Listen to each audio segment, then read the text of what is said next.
안녕하십니까, 올리오 한의원입니다. 오늘은 술과 알코올 이야기 97번째 시간입니다. 알코올 중독자들의 5가지 유형에 대해서 한번 알아보겠습니다.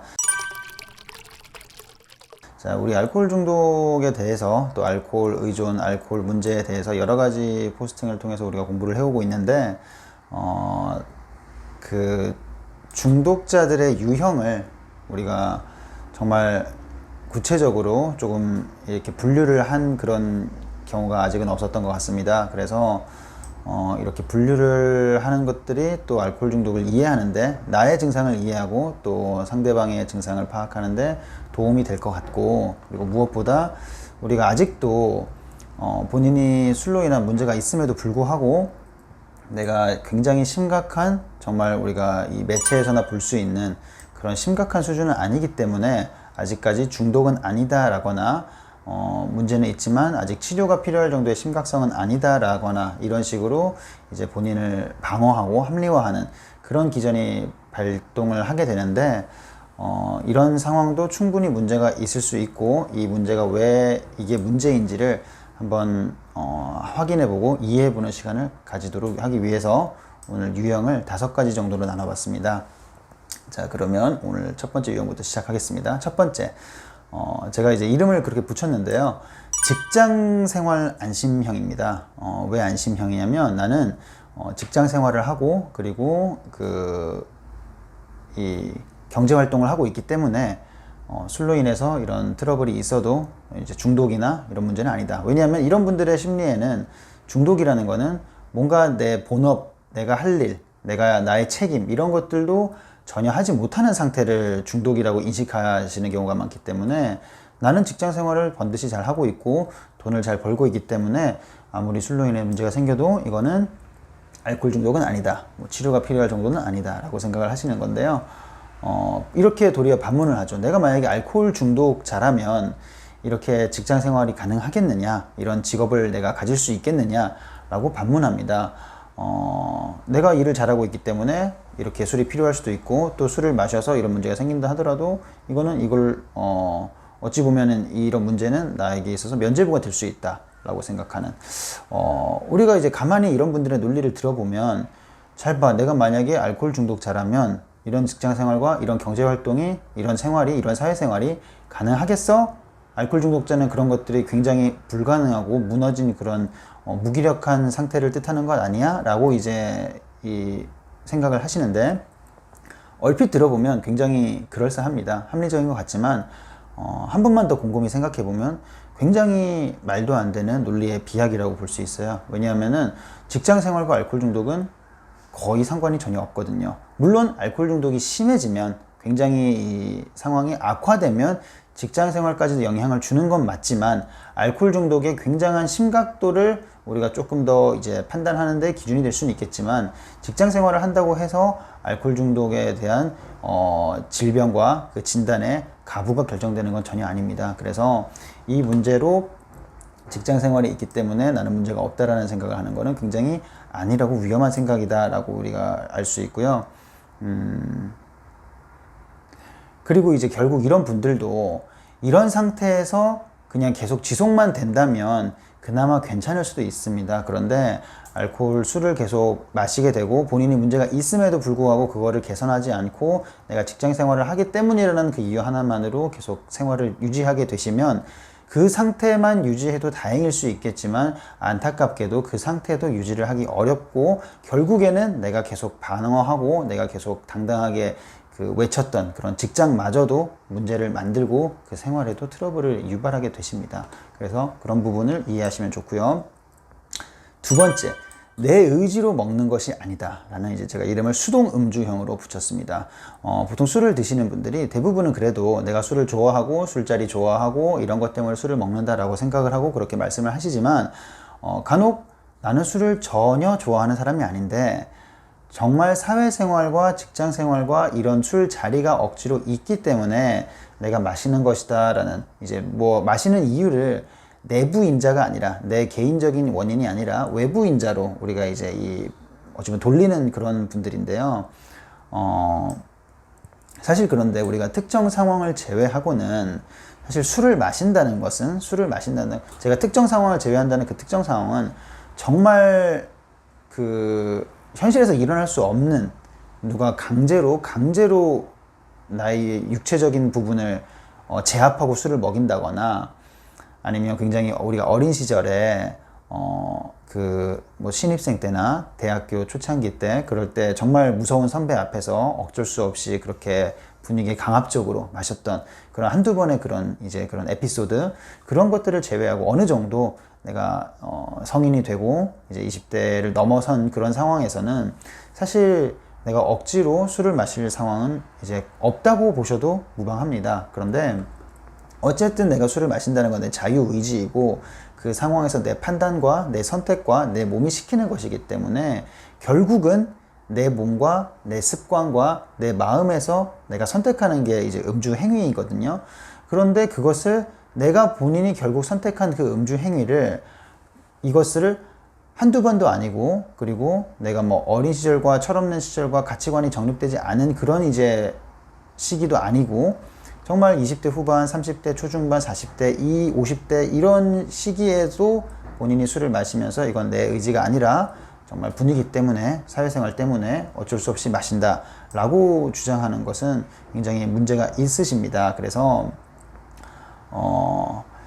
이런 분들이 왜 이렇게, 정말 본인은 그런데 거짓말을 하는 것은 아니에요. 본인이 술을 마시고 싶은데 대외적으로 나는 이제 술을 마시면 또 문제가 생기기 때문에 내가 마시고 싶다는 그 마음으로 계속 마시기에는, 우리가 외부적으로 말을 하기에 무책임하고 굉장히 무기력한 사람으로 비춰질까봐 내가 의도적으로 거짓말을 하는 것은 전혀 아니고, 본인 스스로가 그렇게 느끼세요. 나는 내가 정말 술을 좋아서 먹는 건 아니에요 라고 말씀을 하시는데, 그런데 우리가 그런 이제 사회적인 요인으로 필요하다고 했을 때라도, 내가 정말 그 술로 인해서 건강이 악화되고 가족이 힘들어하고 직장 생활에 조금 차질이 있을 수도 있고, 그럼에도 불구하고 술을 마셔야 될 가치가 있느냐는 거죠. 우리가 그렇게 생각해도 이거보다, 그런 이제 내가 위험 부담보다 술을 마시는 게 더 가치가 있다고 생각을 하면 당연히 술을 마시는 게 합리적인 선택일 수 있으나, 대부분은 이런 문제를 그렇게 고민하지는 않습니다. 왜냐하면 좀 독립적으로 생각하세요. 결국에는 그 선택이, 내가 술을 마신다는 행위 자체가 술을 마심으로 생기는 우리가 생기는 문제점보다도 술을 마셔서 생기는 기대하는 그런 장점과 가치가 더 크기 때문에 내가 술을 마시는 행위를 선택하는 것인데, 이분들은 술을 마셔서 좋은 점은 좋은 점이고, 그렇기 때문에 내가 술을 마시는 거고, 술을 마셔서 생기는 나쁜 점은 그냥 그거는 어쩔 수 없고, 그거는 받아들여야 되고, 그거는 피할 수 없는, 어쩔 수 없다라는, 필요악이다 라고 생각하시는, 독립적으로 생각하시기 때문에, 정말 내가 술을 마시는 행위가 이런 술을 마셔서 생기는 이제 단점을, 그런 가치보다 술을 마셔서 생기는 장점이 더 크다는 것을 내가 인지하고 그거를 선택한 것이라는 것을 우리가 고려하지 않는 경우가 많습니다. 어쨌든 그 술을 마시는 유일한 이유는 결코 외부의 요인이 될 수 없고, 유일한 이유는, 하나의 이유를 꼽으라면 결국 내가, 내 몸이 술을 원하고, 또 내가 그 술 자리나 그런 상황에서 술을 안 마시는 것이 나의 여러 가지 심리적인 요인이나 이런 상황에서 불안하고 불편하고 그런 것 때문에 술을 마시는 거기 때문에, 결국 내가 선택하고 내 몸과 내 마음의 문제라는 것을 다시 한번 인지하는 게 중요합니다. 자, 그리고 세 번째, 또 이 세 번째 유형이 굉장히 문제를 많이 만드는데요. 가끔씩만 문제가 생긴다는 이제 간헐적 만취형입니다. 술을 마시면서 항상 문제가 있으면 문제라고 인지를 할 텐데, 이런 분들은 간혹 어쩌다가 한 번, 한 달에 한 번, 1년에 한 번 이런 문제가 이제 나타나는데, 물론 한 번 나타나면 당연히 실수고 그런 것들을 다음부터 나타나지 않게 조심을 하면 되니까 상관이 없을 텐데, 그렇게 한 번씩 나타나는 게 그래도 간헐적으로 반복되니까 스스로도 한번 생각을 해보실 거예요. 내가 정말 문제가 있나? 나는 술을 조절하지 못하는 사람인가? 술을 마시면 안 되는가? 그래서 스스로 고민을 하고 가족들과 같이 상의도 하고, 그게 이제 해결이 안 되면 의료기관이나 전문가를 찾기도 하는데, 이런 분들이 이제 반문하는 건 이런 거죠. 술을 마시는 사람 중에서 이렇게 어쩌다가 한 번씩 이런 문제 없는 사람이 어디 있겠느냐 라든가 술을 마시고 예를 들어서 10번을 술을 마셨는데 내가 한 번 정도 이렇게 문제를 만들 수 있다. 아니면 더 정말 더 간헐적으로 한 100번을 마셨는데 한 번 정도 문제 일으켰다. 이게 문제가 되느냐 라고 반문합니다. 이것도 가만히 들어보면 나름 설득력이 있어요. 그래, 한 10번 마시는데 한 번 정도 문제면 그게 문제라고 할 수 있을까? 아니 문제라고 해야 될까? 간혹 애매한 경우가 있는데 이런 경우를 조금 다른 상황에서 우리가 비유를 해보면 조금 더 이해가 쉽습니다. 예를 들어서 운전의 비유를 해볼게요. 운전을 10번 합니다. 10번 운전을 하는데 한 번 사고가 납니다. 그러면 이분은 운전을 해야 될까요? 안 해야 될까요? 이분은 그러니까 운전을 잘 하는 분이라고 할 수 있을까요? 잘 못하는 분이라고 할 수 있을까요? 사실 10번에 한 번 정도 운전 실수가 난다면 이분은 사실 운전하면 안 되겠죠. 그러면 이런 비유를 들어보면 그래도 좀 이해가 되시고, 만약에 그러면 반대로 다른 상황으로 10번 술을 마시는데 5번은 조절을 잘 하시고 5번은 조절을 못 하시는 상황이라고 했을 때, 그러면 이분은 조절을 할 수 있는 분입니까? 조절을 못 하는 분입니까? 라고 물어보면 굉장히 난감하실 수 있겠죠. 분명히 10번에 5번 정도면 이건 조절을 못하는 사람인 것 같다라는 생각이 들다가도 그래도 반반이니까 이걸 조절하는 사람이라고 봐야 되나 라는 생각이 들기도 하다가, 그래서 이런 분들에게 정말 극단적으로 이런 분도 상황이 결국 악화되거든요. 그래서 나중에는 지금은 10번 마셨을 때 한 번 실수를 하고 잘못을 하지만 지금은 10번 술을 마시면 9번 실수를 하고 한 번 괜찮아지는 그런 상황이 된다 하더라도 이분은 인정하지 않습니다. 한 번이라도 조절이 되는 것은 결국 내가 조절할 수 있는 능력이 있는 것 아니겠냐.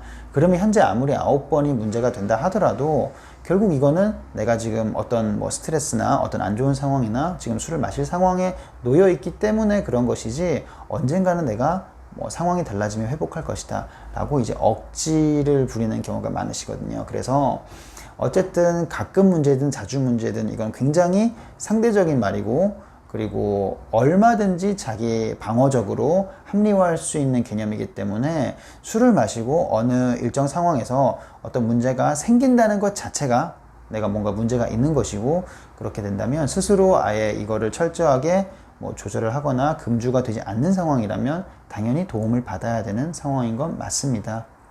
그래서 그 부분을 꼭 명심하시고, 우리 운전했을 때 사고는 한 번이라도 나면 안 되죠. 정말 어쩔 수 없이 내가 이거나 실수하거나 정말 상대방의 과실로 정말 불가피한 사고가 나는 것이지, 이걸 내가 한 10번 정도 운전하면 한 번 정도 사고가 날 것 같은데 라는 걸 감안하고 운전대를 잡는 경우는 없습니다. 술도 마찬가지로 이해해 주시면 좋을 것 같습니다. 자,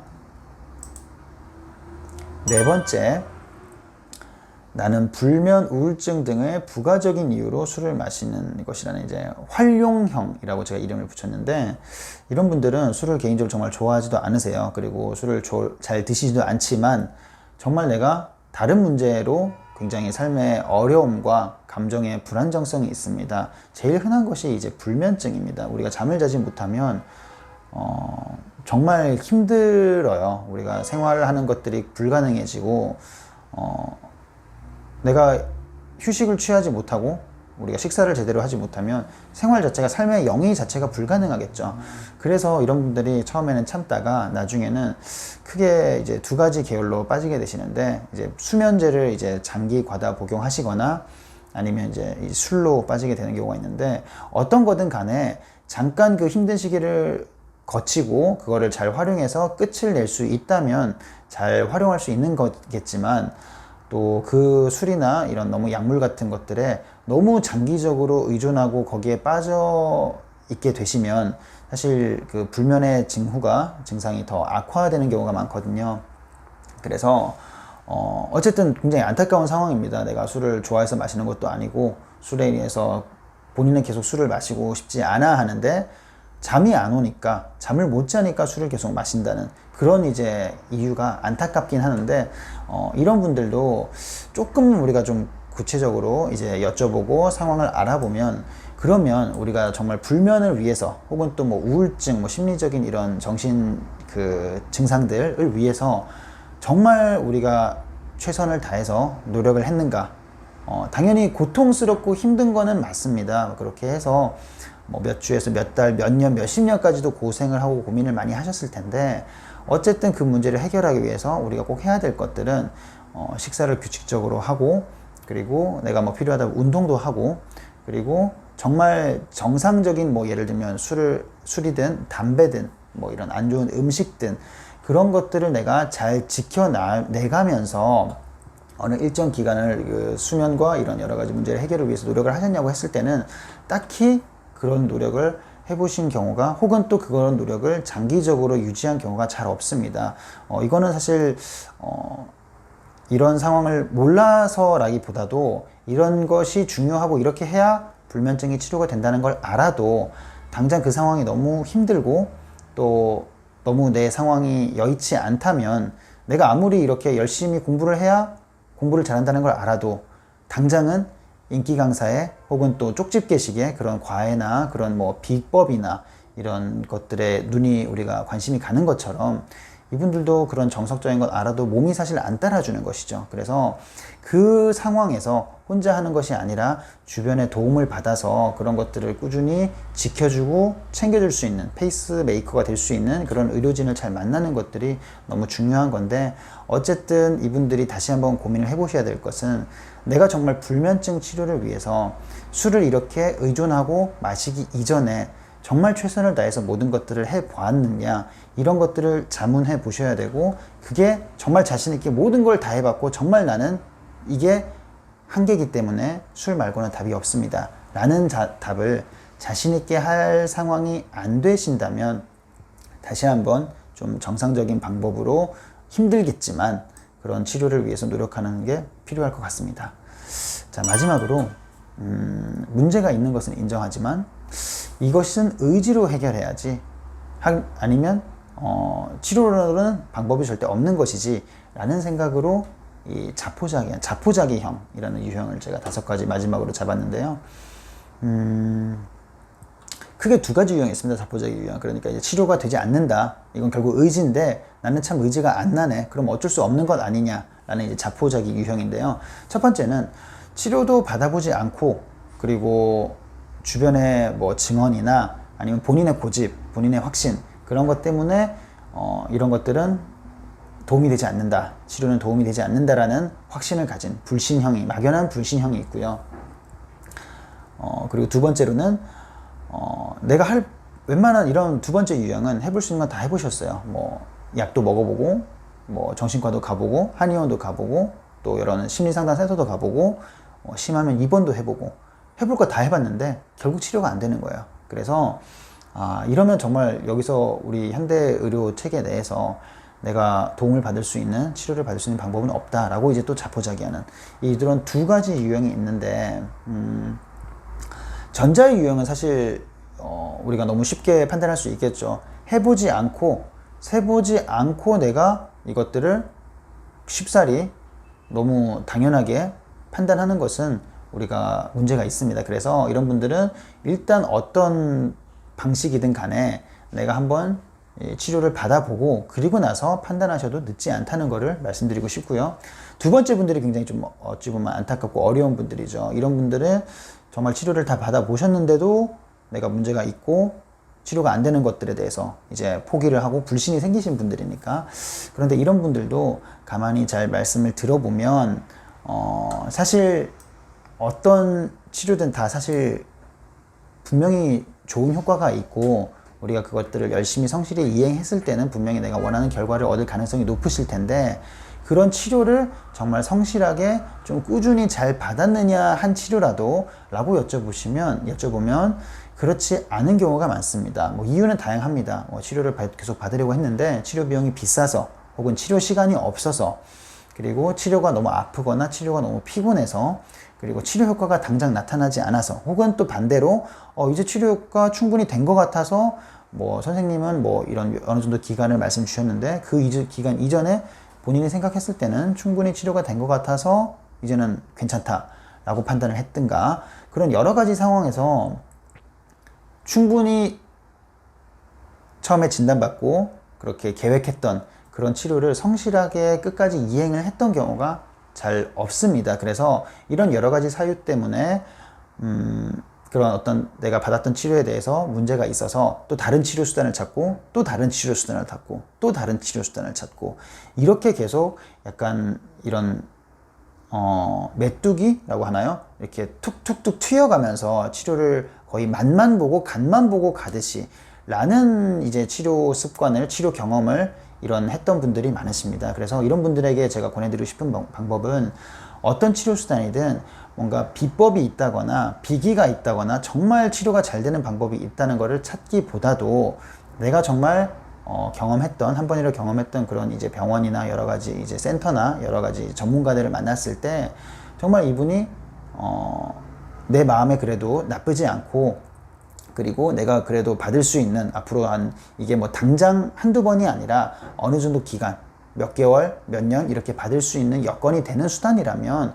그 상황을, 그 수단을 믿고 꾸준히 받는 것이 정말 필요하고, 그런 방법을 꼭 한번 권해드리겠습니다. 그래서 그런 부분을 꼭 명심해 주시면 좋을 것 같아요.